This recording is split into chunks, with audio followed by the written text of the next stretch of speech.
অবৈধ পলিথিনের যথেষ্ট ব্যবহারে মারাত্মক ঝুঁকিতে পরিবেশ ও জীববৈচিত্র্য। এই অবস্থায় পলিথিনের ব্যবহার বন্ধে বিশেষ কর্মপরিকল্পনা নেওয়া হচ্ছে। বিশেষজ্ঞরা বলছেন, ত্রিমাত্রিক দূষণের কারিগর পলিথিন ব্যবহার বন্ধ না করায় ক্যান্সার সহ নানা জটিল রোগে ভুগছে মানুষ। 21 স্পেশালে পলিথিনের উৎপাদন, ব্যবহার এবং স্বাস্থ্য ঝুঁকি নিয়ে ফারজানা শোভার 2 পর্বের রিপোর্টের আজ দেখুন প্রথম পর্ব। ক্যামেরায় ছিলেন তফসির হাসান ও Mohammad Hanif. Walton air conditioner exchange অফারে স্প্লিট এসিতে 23,000 টাকা পর্যন্ত নিশ্চিত ছাড়। 2 টাকা থেকে 2 কোটি টাকার যে কোনো পণ্যই বাসাবাড়িতে পৌঁছাতে ব্যবহার হচ্ছে পলিথিন। বিনা পয়সায় মিলছে বাহারি রঙের ব্যাগ, আর মাত্র একবার ব্যবহারের পরেই তা ছুঁড়ে ফেলা হচ্ছে।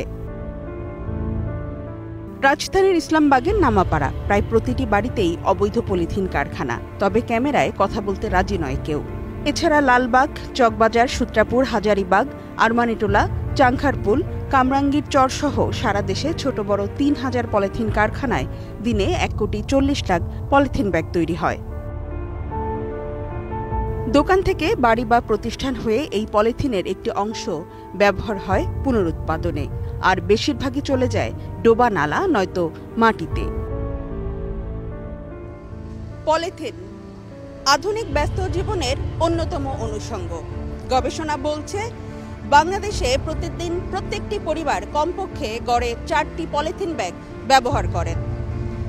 আধুনিক জীবন সহজ করেছে এই পলিথিন, কিন্তু বিপরীতে ভাবতে হবে আপনার এবং আপনার পরবর্তী প্রজন্মের জীবনকে, অস্তিত্বকে হুমকির সম্মুখীন করছে এই পলিথিন ব্যাগ। যেখানে সেখানে ফেলার কারণে বন্ধ হয়ে যাচ্ছে ড্রেনের মুখ। নদী, নালা, খালের অধিকাংশ ভরাট করে ফেলেছে এই অপচনশীল যৌগ। 45 বছরে মাটির বিভিন্ন স্তরে জায়গা করে নিয়েছে এই দানব। এই মাথার থেকে নিয়ে পুরা ঘুরা প্রত্যেকটা বেড়েবান্ধে এই পলিথিনের কারখানা আইসা এই পলিথিন নোংরা কইরা মানে আমাদের অতিষ্ঠ। এখন বাসাবাড়ি তখন থাকা যায় না, ছেলে মেয়েদের মনে করেন আপনার কাশি, ঠান্ডা, মনে করেন নিঃশ্বাস ছাড়তে পারে না। এই যে পলিথিন, এই পলিথিনে আপনার ড্রেনগুলো নেই পুরো আটকে গেছে। পলিথিনগুলো নিয়ে কি করছে আপনার সিটি কর্পোরেশনের লোকরা উড়াইছে, উপরে উড়ানোর পরে দীর্ঘদিন ফালায় রাখছে।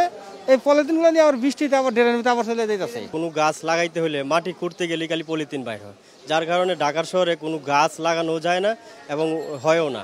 বিশেষজ্ঞরা বলছেন, এই প্লাস্টিক বর্জ্য 400 বছর পর্যন্ত জীব ও প্রকৃতির উপর ক্ষতিকর প্রভাব ফেলতে পারে। 3 ডাইমেনশনাল এনভায়রনমেন্টাল এবং সোশ্য ইকোনমিক্যাল ইম্প্যাক্ট করে থাকে সে নেগেটিভলি।